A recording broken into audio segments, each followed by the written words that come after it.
Hello मेरे प्यारे साथियों, आप सब कैसे हो। आप सब मस्त होंगे, ज़बरदस्त होंगे, तंदुरुस्त होंगे। आप सभी का आपके अपने यूट्यूब चैनल मीणा जी स्टडी पॉइंट पर हार्दिक स्वागत है। आप सबके सामने मैं Lakhanlal RRB NTPC 12th level under graduate level के लिए मैं बेस्ट क्वेश्चन लेकर आपके सामने उपस्थित हूँ। दोस्तों, ये क्वेश्चन ग्रेजुएट लेवल की जो एग्ज़ाम हुई थी अभी एनटीपीसी की, उसमें आए हुए हैं और सेम बेसिस पे क्वेश्चन रेलवे पुराने पैटर्न से आज तक देखा जाए तो पुराने पैटर्न से ही क्वेश्चन पूछती है, बस डाटा चेंज करती है। इसलिए ये सभी एग्जामों के लिए इम्पोर्टेंट है क्वेश्चन, इसका लेवल यही है। तो दोस्तों, चलते हैं अपने पहले क्वेश्चन की तरफ। अपना पहला क्वेश्चन है कि 29%, 28%, 13% की तीन क्रमिक छूटों के बराबर एकल छूट ज्ञात कीजिए। देखिए, 100 रुपए की कोई चीज है, 29% की छूट दे दी तो 71% उसका वैल्यू होगी, ठीक है। 28% की छूट दे दी तो 72% उसकी बचेगी, ठीक है। 13% की छूट दे दी तो 87% उसकी बचेगी। 100 से 100 कैंसिल हो गया, ठीक है ना। 18 चौक 72, 25 4 100। 71 गुणा 87 गुणा 18 करने हैं अपने को, कितने आएंगे यहाँ से गुणा करके देखते हैं। अब मुझे भी नहीं मालूम कितने आएंगे। 87 मल्टीप्लाई 71, 7 के कम 7, 8 और 49 56, 56 की 57, 8 7 7 49 और 8 57, 57 का 7 हासिल की 5, 8 7 56 और 5 61, 6177 इंटू 18, 18 7 126 की 6 हासिल की 12, 126 और 12 138 की 8 हासिल की 13, ठीक है।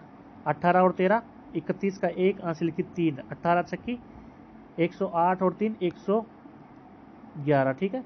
1,11,186 कितना आया? 1,11,186। इसमें क्या करोगे, इसमें क्या करोगे, 25 का क्या दोगे, भाग दोगे।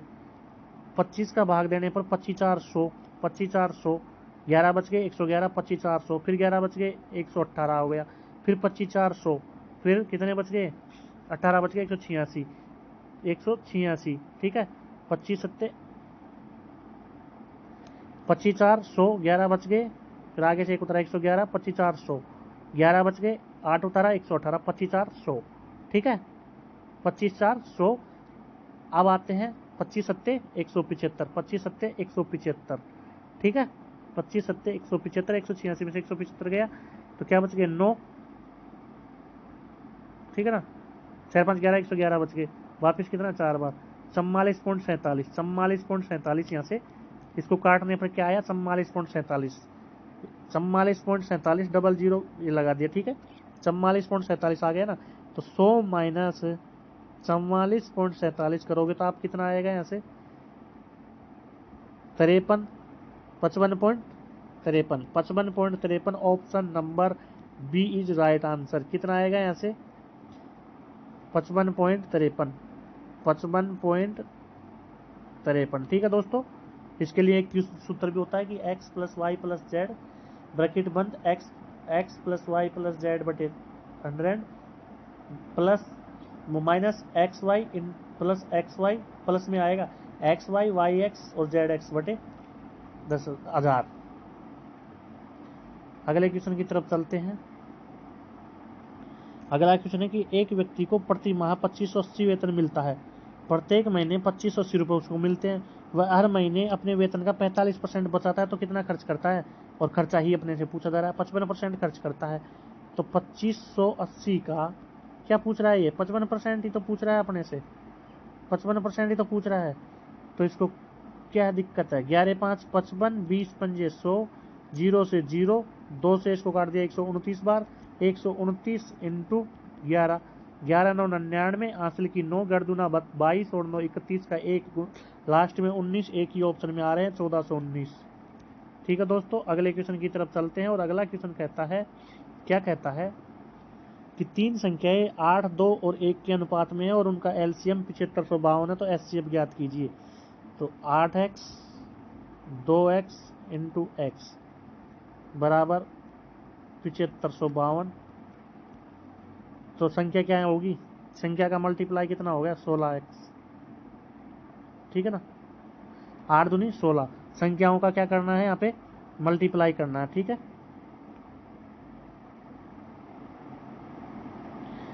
संख्याओं का क्या करना है, मल्टीप्लाई करना है 16।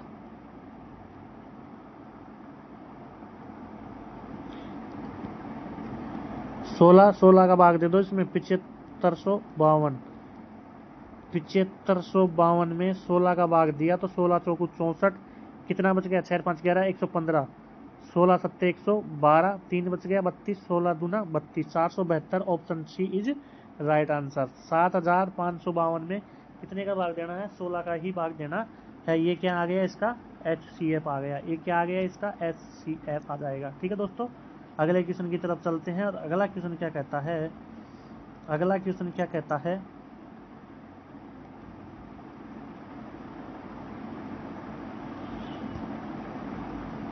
अगला क्वेश्चन है प्यारे साथियों की संपूर्ण पृष्ठीय क्षेत्रफल, संपूर्ण पृष्ठीय क्षेत्रफल 216 वाले घन का अनुपात ज्ञात कीजिए।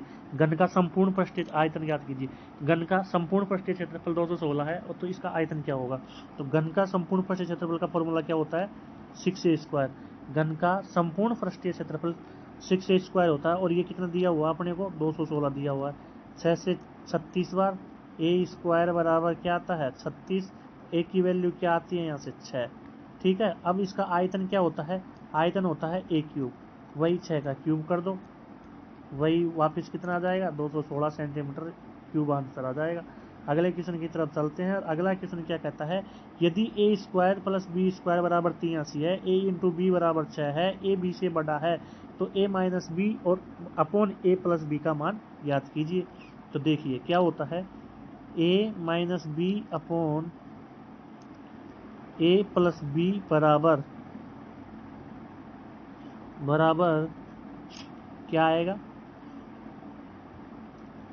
स्क्वायर करते हैं इसका तो ये इधर आता है, क्या आता है, √a² + b² - 2ab upon a² + b² + 2ab ये आता है। ठीक है, अब इसका वर्ग हटाने पर, वर्ग क्या क्या करने पर, वर्ग हटाने पर, ये वर्ग हटाया तो इसका ये √ भी कैंसिल हो गया। तो direct a - b upon a + b की वैल्यू क्या आ जाएगी, a² + b² - 2ab upon a² + b² + 2ab। तो क्या है 83 - 6 दूनी 12 अपॉन 83 + 12। इसको क्या आ गया, ये 71/95। Option number A is right answer. Option number A is क्या हो गया, राइट आंसर। अगले क्वेश्चन की तरफ चलते हैं। और अगला क्वेश्चन क्या कहता है कि निर्मल ने एक बैंक में 3% वार्षिक साधारण ब्याज की दर पर 1380 रुपये निवेश किए। 3 वर्ष बाद उसे कितनी धनराशि मिलेगी। साधारण ब्याज है बेटा जी 1380 का 3% की दर से 3 साल का, सीधा सीधा कितना, सीधा सीधा कितना, 13.8 × 9 करो और उसमें क्या कर दो, ऐड कर दो, यानी कि 109% निकालना है। 1380 का 109% निकालना है। तो देखो 9 8 72 की 2 हासिल की 7, 9 3 27 7 34 हासिल की 3, 9 और 4 13, 3 3 9 और 3 12, 9 और 3 12, 124.2 रुपये हो गया। 124.2 रुपये किस में ऐड करने, 1380 रुपये में। 1380 में 124.2 ऐड करोगे तो कितना आ जाएगा, 0.2 की 2, 4 8 2 10 की सिर्फ 3 4 5 1504 रुपये। 1504.2 option number C is right answer है। अगले क्वेश्चन की तरफ चलते हैं। ये कैलकुलेशन छोटी मोटी है, इसको दिमाग में करने की कोशिश ज़्यादा से ज़्यादा कीजिएगा। ठीक है दोस्तों, मैं आपको ओनली समझाने के लिए कर रहा हूँ। यदि 18% वार्षिक चक्रवृद्धि ब्याज की दर से ब्याज अर्धवार्षिक रूप से संयोजित किया जाता है, 18% कितना, 12 महीने का, तो 6 महीने का कितना आएगा, 9% आएगा भैया जी। 6 महीने का 9% आएगा और एक साल में 6 महीने की 2 साइकिल बन रही है, तो 9% यानी कि 9% 9% 9% का सक्सेसिव कितना होता है, 9 9 18, 18 और 9 कितना होता है, 9 + 9 + 9 × 9/100, 18.81 होता है। तो यहाँ पे 60,000 का क्या करना है, वही ज्ञात करना है कि 18.81 ही ज्ञात करना है। ये सब चीज़ क्या है, ये सिर्फ दिमाग की है, ये चीज़ लिखने की नहीं है, ठीक है। मैंने लिख के आपको बता दिया, लेकिन ये चीज़ें लिखने की नहीं है, क्योंकि आप सब जानते हो, अगर तैयारी ही कर रहे हो तो आप सब जानते हो कि 18% 12 महीने का है तो 6 महीने का कितना होगा, 9% होगा। 9% का सक्सेसिव 2 बार लगेगा तो 18.81 होगा। तो 60,000 का डायरेक्ट करोगे आप 18.81, क्या आएगा,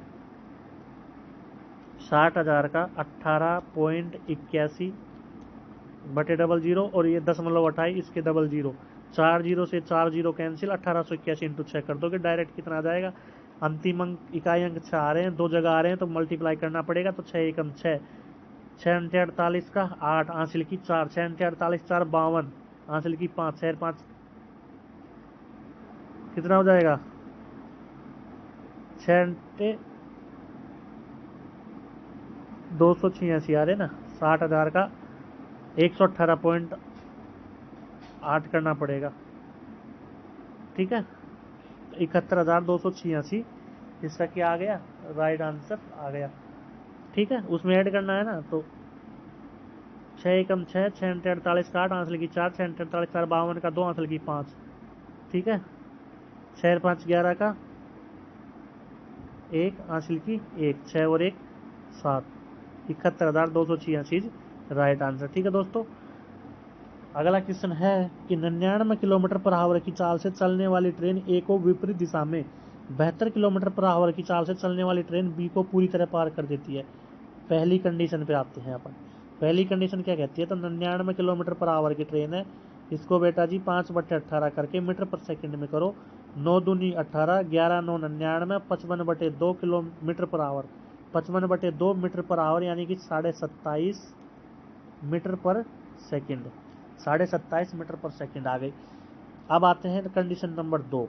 कंडीशन नंबर 2 है कि 72 किलोमीटर पर आवर वाली ट्रेन तो 72 की स्पीड से चल रही है, इसको भी 5/18 से क्या करो, मल्टीप्लाई करो, तो कितनी आ गई इसकी, 4 पंजे 20 मीटर पर सेकंड आ गई, 20 मीटर पर सेकंड आ गई, ठीक है। अब दोनों की चाल विपरीत दिशा में चल रही है तो दोनों की चाल क्या होगी, ऐड हो जाएगी। क्यों, विपरीत दिशा में चल रही है तो ऐड हो जाएगी, कितनी आ गई, 47.5 मीटर पर सेकंड या 95/2 मीटर पर सेकंड आ गई, ठीक है ना। और ये 46 सेकंड तक चलती है इसी स्पीड से।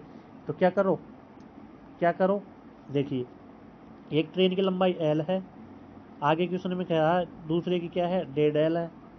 देखिए ये कह रखा कि ट्रेन ए की लंबाई बी की लंबाई ट्रेन ए की लंबाई की 1.5 गुनी है। ट्रेन बी पुल को 82 सेकंड में पार करती है, तो पुल की लंबाई पूछ रहा है।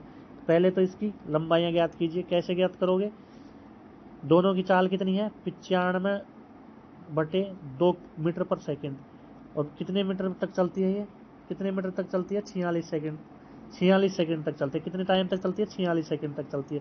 2 से 46 काटा 23 बार, तो एल प्लस 1.5 एल, दोनों ट्रेनों की लंबाई कितनी आ गई, 23 इंटू 95, 23 पंजे 115 और 5, हासिल की 11, 23 नंबर 207 और 11 218, 2185 मीटर क्या आ गई, दोनों ट्रेनों की चाल आ गई। तो भैया ये किसके बराबर है, 5/2 के बराबर है, 5/2 के बराबर है ये भी, 2185 मीटर। 5 से इसको काटा, 5 चौक 20, 5 ती 15, कितना बच गया, 3 35, 5 7 35। एल की लंबाई क्या आ गई यहाँ से, 874, 874, एक ट्रेन की लंबाई 874 है, तो बी की, ये किसकी लंबाई आई है, ए की लंबाई आई है। अब बी क्या है, ए की 1.5 गुना है, बी क्या है, ए की 1.5 गुना है, इसमें 437 और जोड़े जाएंगे, कितना आ जाएगा, 1311, 800 400 1200 और 437 1311। बी की लंबाई कितनी आ गई, 1311। बी की लंबाई कितनी आ गई यहाँ से, बी की लंबाई आ गई 2185 माइनस 874 बराबर 1311, 1311 मीटर क्या आ गई, बी की लंबाई आ गई।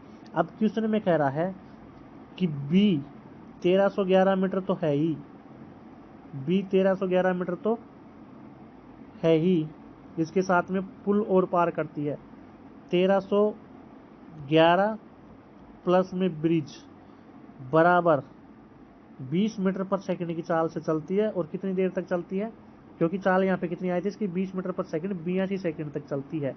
कितने सेकंड तक चलती है? 82 सेकंड तक चलती है।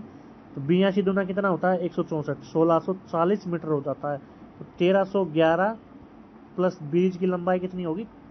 1640। तो ब्रिज की लंबाई कितनी हो जाएगी? 1640 माइनस 1311 कितनी आ गई? 10 में से 1 गया तो 9, यहाँ पे कितना बच गया? 3 में से 1 गया तो 2, और यहाँ पे कितना बच गया? 15 में से 16, 16 में से 13 गया तो 3, 329 मीटर उस ब्रिज की क्या होगी?